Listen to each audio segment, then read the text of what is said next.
우리 모두 살면서 문득 이런 가장 큰 질문을 합니다. 나는 지금 무엇을 위해 살고 있는가? 만약 살아야 할 이유를 잃어버리면 갑자기 마음이 텅 빈 것처럼 허무해집니다. 이 중요한 질문에 목숨을 걸고 답을 찾아낸 분이 있습니다. 바로 빅터 프랭클이라는 오스트리아의 마음치료 의사였습니다.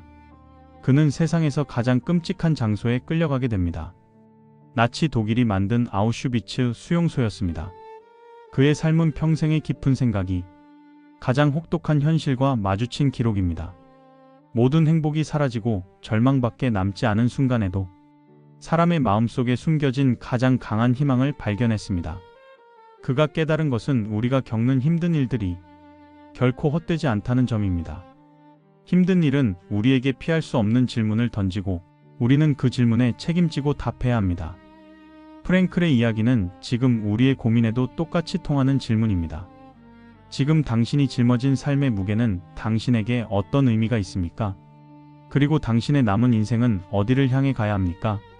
이 질문에 답할 때 우리는 시간을 그냥 보내는 사람이 아니라 내 삶을 제대로 만들어가는 사람이 될 수 있습니다.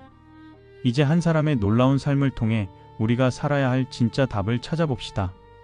빅터 프랭클은 1905년에 오스트리아의 도시 빈에서 태어났습니다. 그는 어릴 때부터 남들과 달랐습니다. 나는 왜 살지? 라는 가장 큰 문제에 푹 빠져 고민하며 살았습니다. 결국 그는 의대에 가서 사람들의 마음을 고치는 의사가 되기로 했습니다. 그는 어릴 때부터 이미 유명한 선생님들과 생각을 나눌 만큼 똑똑했습니다. 프랭클은 사람의 마음이 아픈 이유가 과거의 상처 때문이 아니라 살아야 할 목표를 잃어버렸기 때문이라고 생각했습니다. 이 새로운 생각 덕분에 그만의 독특한 치료법이 나오게 됩니다. 그는 젊은 시절부터 많은 사람들의 방황과 고민을 상담해 주었습니다. 그때 그는 확실히 깨달았습니다.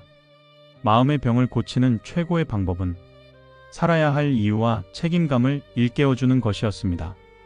그는 단순한 마음 분석이 아닌 우리 마음속에 있는 영혼의 힘에 집중하기 시작했습니다. 프랭클이 일할 당시 마음치료학계에는 유명한 두 분이 있었습니다. 한 분은 사람을 본능으로 설명했고 다른 한 분은 힘을 가지려는 욕심으로 설명했습니다. 프랭클은 그분들을 존경했지만 결국 자신의 길을 가야 했습니다. 그는 사람을 단순한 욕구 덩어리로 보지 않고 책임감과 좋은 가치를 쫓는 특별하고 소중한 존재라고 믿었습니다. 또한 사람을 움직이는 가장 큰 힘은 의미를 찾으려는 마음이라고 확신했습니다. 우리가 어떤 목표를 이루려 하거나 다른 사람에게 도움을 주려 할 때 가장 큰 살아갈 힘을 얻는다는 것입니다. 이 확신 덕분에 그는 혼자서 새로운 치료법의 기초를 만들었습니다. 그는 마음치료가 단순히 아픈 곳을 보는 게 아니라 사람들의 텅 빈 마음을 의미로 채워주는 역할이 되어야 한다고 주장했습니다. 이 생각이 훗날 그가 가장 힘든 시기를 이겨내는 바탕이 되었습니다. 1930년대 의사로서 잘나가던 프랭클에게 사랑하는 사람이 생겼습니다. 그는 틸리라는 간호사와 만나 1942년에 결혼하여 행복한 가정을 꾸렸습니다. 하지만 그들의 행복은 나치라는 그림자에 가려졌습니다. 유대인 박해가 시작되면서 그들의 평범한 삶은 모두 빼앗겼습니다. 그때 그는 미국으로 혼자 도망갈 기회를 얻었습니다. 자신의 생명과 연구를 지킬 수 있는 유일한 기회였죠. 하지만 그는 깊이 고민했습니다. 부모님을 혼자 두고 갈 수 없다는 가족에 대한 책임감을 선택했습니다. 이 결정은 그의 철학대로 가장 의미 있는 선택을 한 것이었습니다. 결국 프랭클은 기회를 포기하고 가족들과 함께 무서운 운명에 맞섰습니다. 그는 사랑하는 가족과 함께 수용소로 가는 기차에 몸을 실었습니다. 한 의사의 행복이 가장 끔찍한 시련 앞에 놓이게 된 순간이었습니다. 1944년 프랭클은 가족과 함께 지옥이라고 불린 아우슈비츠로 끌려갔습니다. 수용소에 발을 딛자마자 그는 가진 모든 것을 잃었습니다. 옷, 반지, 심지어 평생 연구한 소중한 원고까지 압수당했습니다. 그의 과거와 미래를 담고 있던 모든 것이 사라졌습니다. 수용소 생활은 말로 다할 수 없는 고통, 굶주림, 폭력의 연속이었습니다. 사람들은 이름 대신 번호로 불렸고 짐승처럼 다뤄졌습니다. 대부분 희망을 잃고 힘없이 무너져서 곧 죽음을 맞이했습니다. 이 극한 상황에서 프랭클은 자신을 실험을 지켜보는 사람처럼 주변 상황을 관찰하기 시작했습니다. 누가 끝까지 버티고 누가 무너지는지 살폈죠. 그는 중요한 사실을 깨달았습니다. 살아남는 것은 몸이 튼튼한 사람이 아니라 삶의 의미를 절대 놓지 않는 강한 마음을 가진 사람이었습니다. 사람의 마음을 짓밟는 수용소였지만 프랭클은 의사로서의 역할을 포기하지 않았습니다. 그는 간수들을 보며 깨달았습니다. 사람에게서 모든 것을 빼앗을 수는 있어도 단 하나는 빼앗을 수 없습니다. 그것은 이 힘든 상황에 대해 어떤 태도를 가질지를 스스로 고르는 마지막 자유였습니다. 프랭클은 지친 동료들에게 마음의 기둥이 되어 주었습니다. 쓰러져가는 동료들에게 너는 아직 해야 할 중요한 일이 있다고 계속해서 용기를 불어넣었습니다. 죽을 때가 된 동료에게도 살아야 할 책임을 잊지 않게 했습니다. 한 동료는 자신을 기다리는 가족을 떠올리며 놀랍게도 살아남았습니다. 의미가 있는 사람은 어떤 고통도 견딜 수 있다는 것을 증명한 것입니다. 우리는 힘든 환경에 굴복하지 않고 그것을 어떻게 볼지를 스스로 선택할 수 있습니다. 이 선택의 힘이 그들을 살린 가장 큰 이유였습니다. 수용소의 고난은 프랭클에게 가장 깊은 깨달음을 주었습니다. 그를 살아남게 한 힘은 밖에서 온 것이 아닌 오직 자신의 마음속에서 나왔습니다. 가장 강력한 의미는 사랑하는 아내를 다시 만날 수 있다는 간절한 소망이었습니다. 고된 노동 중에도 아내를 떠올리고 마음속으로 대화하며 고통을 이겨냈습니다. 그는 사랑이 거리가 아닌 영원한 마음의 힘임을 깨달았습니다. 또 하나의 힘은 미래의 목표였습니다. 빼앗긴 원고를 다시 쓰고 세상에 알려야 한다는 책임감이었습니다.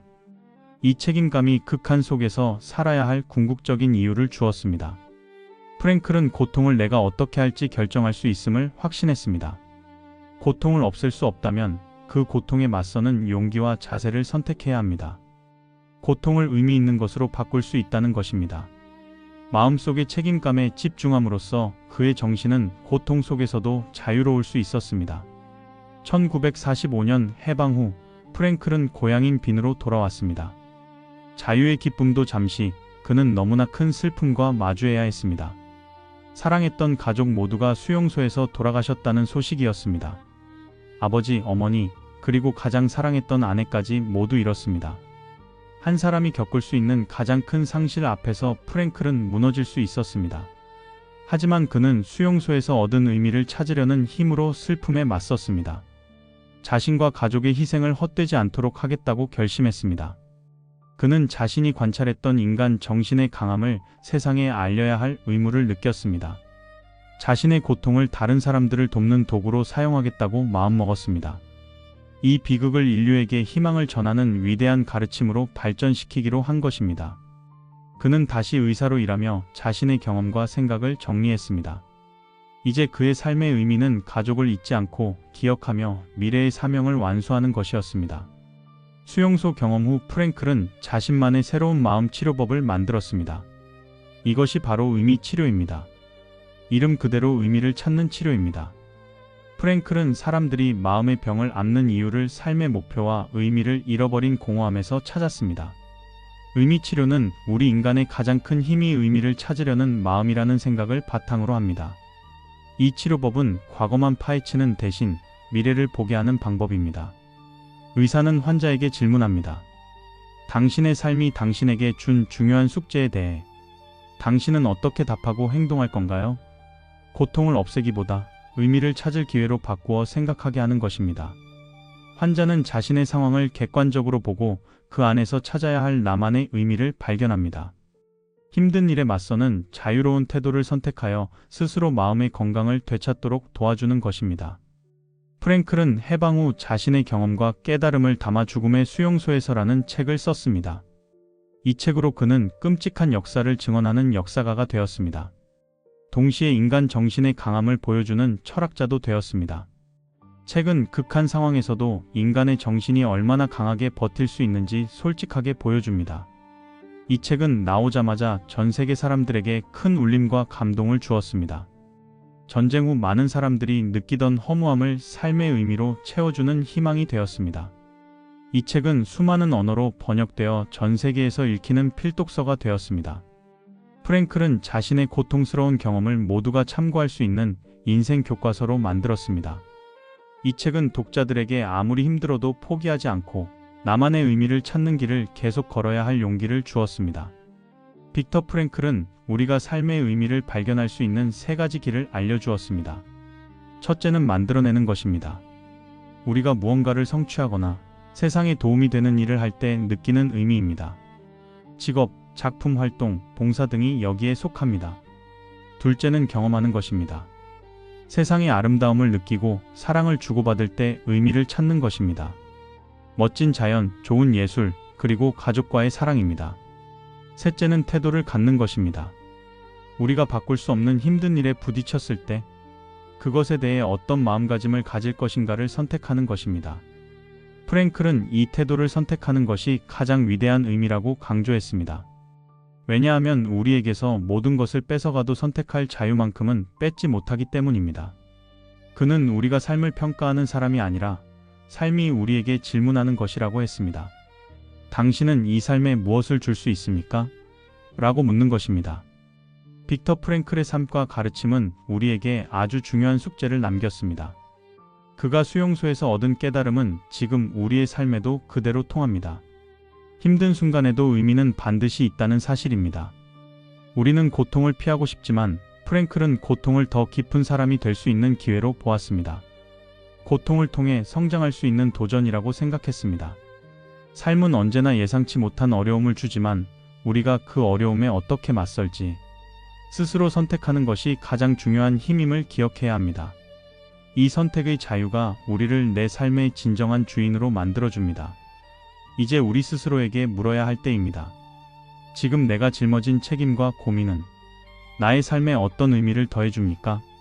이 경험을 통해 나는 어떤 좋은 사람으로 변할까요? 왜 살아야 하는지 아는 사람은 그 어떤 고난도 견뎌낼 수 있다. 당신의 고유한 의미를 찾아 책임감 있는 답을 행동으로 보여주세요.